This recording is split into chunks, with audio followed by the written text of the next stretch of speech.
léegi ñu wax ci déjà remontée spectaculaire bi comme ni ngeen ko xamee nous étions menés 2-0 à la mi-temps pour match bi jeexee 3-2 ce qui a eu pour conséquence évidemment Sénégal est directement leader groupe B avec 18 points devant. Maintenant les clés tactiques du match war nañ wax ci loolu avant ñuy ci match yi par rapport ak yi ñuy xaar par rapport ak contre Soudan ak contre Mauritanie bi ñëw ñu njëkkee ci match bi remontée bi ak le fait que Sénégal nekk leader groupe B et cetera Diba maa ngi lay déglu. ouais pour match bi moom xam naa ne moom match bi nga xamante ne comme niñ nar a fàttalikoo ay Asmara niñ nar a fàttalikoo Caire xam naa ne match bi moom ba àdduna di tukki noonu lañ koy fàttalikoo donc bokk na ci match yoo xamante ne ci histoire du Sénégal kenn dootu ko fàtte c'est liñ naan un match qui est écrit en lettres d'or match bi ci lay bokk. man duma damay bàyyi ay dara ñëw ci wax ci côté tactique bi mais remontada bi lenn rek ko waral lenn kese jom ak engagement tey mën nga indi façon tactique de jeu bu nekk mën nga indi lu nekk mais tey boo xoolee booy seen réaction premier but bi seen réaction deuxième but bi seen réaction bi ñu égaliser seen réaction ci kii nga war a xam ne ñii nii pare woon nañ pour demuñu woon pour perdre dañ demoon pour gagner même ci conférence de presse bi d'avant match bi sax am na benn journaliste congolais bu doon laaj Koulibaly ak Pape Thiaw naan leen ndax yéen a ngi def ay calcul pour génn meilleur deuxième yéen a ngi xam mais boo xoolee seen sourire ni ñu reetaanee rek tontu bi rek ça veut dire que ñii pare nañ donc pour man match bi moom leen rek moo leen ko gañeloo mooy jom fulla fayda ak engagement. C'est dommage que match bi ba muy am soo seetloo soo ko seetaanee télé doo dégg stade bi riir gi mais après match bi soo duggee tuuti ci réseaux sociaux yi di nga gis stade bi ni mu bëree woon bruit ak nit la pression boobu rek ak nga gis joueurs yi ni ñu doon jouer sereinement rek am na moo tax may laajte vraiment ay dara foofu clé tactique match bi d'après yow. Merci beaucoup, directeur, et merci, Djiba, également.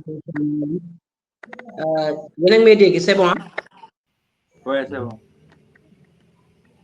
Ok, par rapport à match, man amna occasion de la ancien international veille au match. Ma question est par rapport à match parce que si on se souvient bien, ben le 5 septembre 2010, Alinga demande le faut gagner 4-2 équipe congolaise. Mamadou Niang moo dugaloon ñett donc ma laajoon ko ci match bi Lion yi nan la ñu war a taxawoon ci match bi nan la ñu war a duggee ci stade boo xam ne day def 80,000 places et en jeu c'était vraiment la première place et également tey on a vu vraiment jàmbaar et il m'a dit clairement que moom demoon na assister départ au Lion yi demoon na assister seen entraînement demoon na ba ci seen biir bertière di leen doon véhiculer benn message moom mooy aujourd'hui, vous êtes nos ambassadeurs et tey amul foofu parce que l'uniquement aller prendre les 3 points et viser la qualification pour la 3e fois. Donc, allez tamit ou bien nous tamit loolu la ñuy def. Et je pense que c'est un match de référence. Moi, j'ai l'habitude de dire aujourd'hui, boo xoolee contre l'Angleterre, c'était un match de référence pour toute l'Afrique. C'est pas seulement pour le Sénégal, mais pour toute l'Afrique. Si je ne me trompe pas, c'est la première fois qu'un pays africain bat l'Angleterre à domicile. Oui, du ñu ne ci stade bi lañ koy joué Wembley lañ koy joué mais ci biir Angleterre parce que Nottingham Forest si je ne me trompe pas. Donc je pense que loolu moo nekkoon loo xam ne c'est un match de référence. Donc li ci biir aux gens tey jii nii dans une rencontre dans un match de football il y a un élément déclencheur un élément tuteur boo xam ne que moom mooy permettre aujourd'hui aux joueurs permettre à staff permettre à cette équipe vraiment de monter en puissance et c'était le match contre l'Angleterre où le Sénégal vraiment était vraiment il a montré un visage boo xam ne que man et je savais plutôt que contre la RD Congo à domicile, ce serait très très compliqué, mais on va prendre nos 3 points. Et en plus également, ñoom loolu la ñu wone. Et tey jii nii je pense que match boobu également mi ngi ci bopp toutes les canaux du football mondial, pas seulement pour le Sénégal, mais toutes les canaux, parce que j'ai eu à regarder également d'autres émissions. Les Français, le Sénégal est parti pour aller tutoyer le Maroc à domicile pour remporter la CAN. Donc je pense que ñoom ils savent vraiment ce que leur attend. C'est un match vraiment récent à féliciter également. Nous nous continuons de lancer nous, c'est ça qu'on veut. On aimerait voir vraiment les joueurs, ils sont en train de régner dans le club respectif quand ils font le cas de Matar. On n'en parle pas. Gana avec ses 36 ans, on n'en parle pas. On n'en parle pas. Donc je pense qu'aujourd'hui, qu'est-ce qu'il doit faire ces joueurs-là? Moi, quand ils rayonnent, il doit répéter la même chose. Félicitations à la bande de Sadio Mané. Je sais qu'on va revenir un petit peu sur Sadio Mané, mais moi je pense encore une fois, c'est comme ça, on aimerait voir notre équipe évoluer. Quoi qu'on puisse aujourd'hui, on est tous des Sénégalais, on aime vraiment voir le Sénégal rayonner sur tous les plans, à savoir dans la Coupe Afrique, dans les compétitions africaines, pourquoi pas dans les championnats européens, plus la Ligue des champions qui se joue actuellement. Il faut vraiment voir nos frères ou bien nos grands frères ou bien nos joueurs vraiment rayonner dans ces compétitions. Man lenn laa si yokku c'est-à-dire que soo xoolee équipe bi sérénité bi mu joué woon mais dama doon dégg si plateau yu bëri Sénégal avant match bi ñu naan match contre Angleterre bi du référence parce que football africain niroowul ak football européen wax bi bëri lool congolais yi dem ba am yaakaar di wax le Sénégal est maîtrisable ba ter bu ñëw premier mi-temps ñu mën ñu 2-0 déjà man loolu xam na dañu ñoo gagné moo tax loolu kenn waxu si bi équipe bu toll nii Sénégal contre Congo équipe bu tey nekk Sénégal nga xam ne titulaire yëpp ñi ngi joué seen championnat yi en titulaire lañ fa joueurs yëpp seen championnat yi ñoom titulaire soo xoolee joueur Congo yi amul kenn ku si nekk titulaire si club am te amuñu sax club yu mag tey jii ñoom ñu jël match bi def ko comme final suñu kaw ñu ñëw di jël but yooyu erreur bu njëkk bi erreur Koulibaly la suma juumul beneen bi erreur El Hadji Malick Diouf ak Koulibaly encore suma juumul loolu lan moo si seen xalaat est-ce que c'est rassurant quand même malgré victoire bi parce que soo amee victoire yooyu yëpp da nga koy fàtte mais est-ce que loolu mënuñu porter préjudice ouais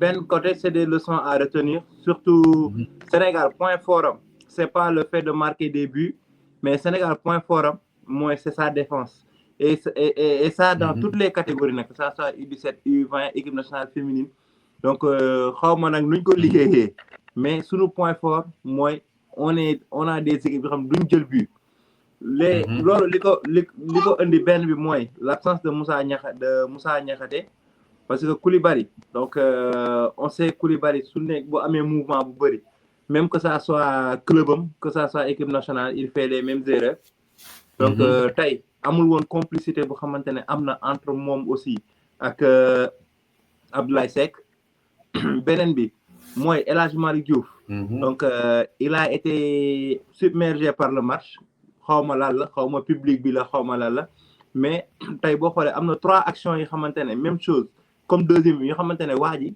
da koy avaler facilement da koy romb facilement dem def centre mais bon comme c'est un gamin donc entre temps boo xoolee tey démb match bi mu def donc contre Everton wane na ni mi ngi progresser bu baax mi ngi régler partie défensive bu baax mais le problème mooy il faut ñu renforcer sunu secteur axe boobu parce que match bi lu am solo la ci ñu gis ni erreur yi ngand yi Koulibaly def et c'est pas la première fois mu koy def et c'est pas la première fois aussi mu koy def na ko club def na ko équipe donc tey c'est l'occasion aussi di dalal jàmm Mamadou Sarr naan ko agsi ak jàmm ci équipe nationale bi donc comme moom joxe na accord am donc di xaar aussi ku mel ni Malick Thiaw aussi donc ñëw joxe accord am donc di wax ni aussi ku mel ni tey Mamadou Ngom bu Riga FC ancien joueur du Jambar il est en train de faire un très bon championnat donc pourquoi pas aussi donc ñu may ko chance am mais là c'est le moment ñu liggéeyaat ci bu baax xam ñan lañu war a boole Koulibaly en plus préparer retraite Koulibaly ak retraite Ablaye Seck ak retraite Abou Ndiakhate loolu c'est une très bonne chose en plus aussi ak Moussa Niakhaté Ndiaye mooy Italie il est en train de faire un bon championnat aussi là-bas. D'accord léegi yow Aïdara loolu sa xalaat équipe bi ak faiblesse yooyu ñu noté par rapport ak avenir. Là où je suis d'accord avec Diba mooy ku ñuy wax nañu préparé retraite Koulibaly.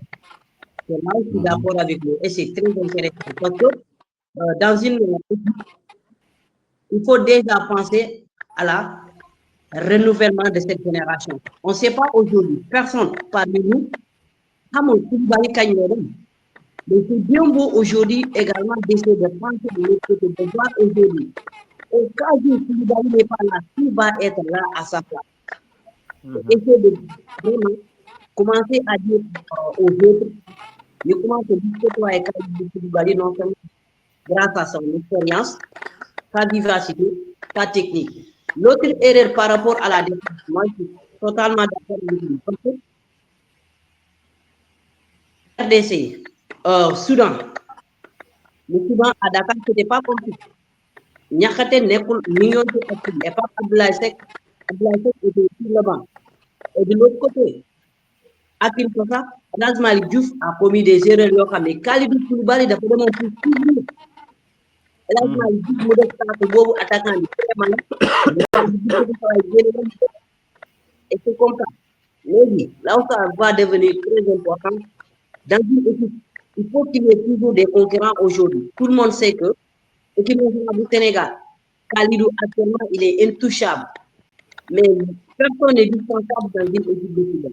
Qu'est-ce qu'on doit faire aujourd'hui? Comme Diba l'a tout dit, on doit faire, c'est-à-dire essayer déjà de trouver la relève, petit à petit, essayer de monter cette relève. Parce que quand aujourd'hui, dans les grandes équipes, de Niger, je vais donner un exemple. Tu vas de Basta. Il a peut-être, je ne sais pas, 18 ans, quelque chose comme ça, ou bien 19 ans. Mais aujourd'hui, en Espagne, il est titulaire avec l'arrivée du Christian, il y a un Dortmund de Real Madrid, il monte avec des fois, il change, il a des deux. Mais il y a un an en arrière, il est titulaire indiscutable, alors qu'il est très très jeune aujourd'hui. Et je pense qu'il nous faut le leader côté Bobo. Je ne sais pas si je dois quitter la défense pour aller au niveau de la. On reste d'abord sur une défense. Si on arrive vraiment à construire nos cases inviolées, surtout avec une défense solide, je pense que ça pourra faire l'affaire.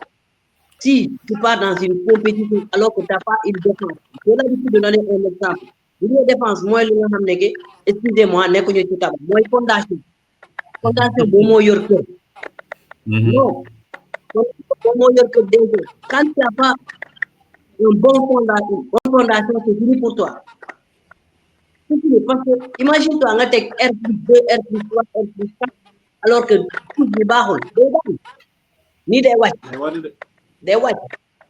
Alors, la défense d'abord solide pour mon effet au niveau du milieu de terrain, en effet au niveau des attaques. Donc, vous savez, on a un problème d'ailleurs, il faut qu'on essaie de régler ce problème-là avant d'aller à la. On est parti, on n'était pas 2 jours, on n'était pas favoris. Mais là, avec la rencontre qu'on a livrée à Kinshasa, on fait partie maintenant des favoris. On est l'équipe à battre. Il faudrait qu'on travaille d'abord sur notre défense. Pour vraiment dire aujourd'hui, on a une défense solide. Même si on va enquêter de lui, c'est pas 2 buts consécutifs, c'est rapide en fait. Donc je pense qu'on a des techniciens qui vont travailler sur ce côté-là. Et nous avons en bien la défense. Or, nous savons, je ne sais pas si on va aller vers le milieu de terrain avant d'aller au niveau de terrain.